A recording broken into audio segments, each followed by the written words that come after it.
Starting a podcast can feel incredibly overwhelming, especially to someone who's never done it before. There are so many things that you need and software you have to buy that it's super easy to fall into a stage of analysis paralysis and not take any action at all. That's why I'm going to tell you the 5 things that you need to start your podcast. This is the list of 5 things that a beginner podcast should get.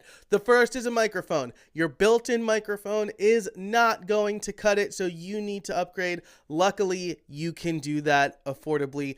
I recommend the Samson Q2U. That's the Samson Q2U. It's less than $80 and it's an incredible microphone for beginners. I know people who have been podcasting for a long time who still use that microphone.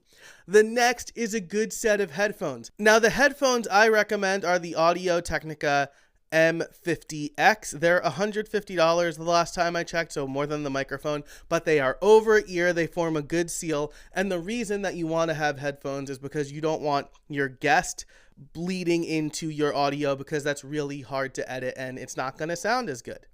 The next is recording software. If you are recording by yourself, creating solo episodes, you can use the recording software on your computer completely for free. That's going to be QuickTime on the Mac or Sound Recorder on Windows.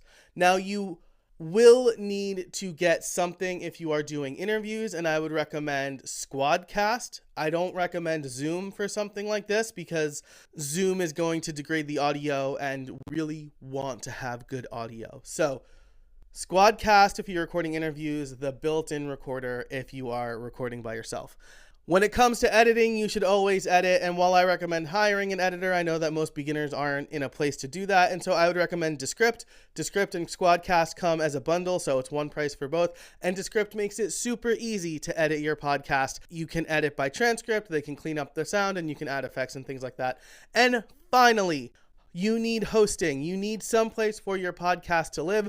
Otherwise, it's not going to make it into all the places where people listen to podcasts. And of course, we recommend RSS.com for that. It's really affordable. We have beginners and advanced podcasters in mind, so we can grow with you. We offer monetization and free transcripts and a whole bunch of other things. And you can learn more over at RSS.com.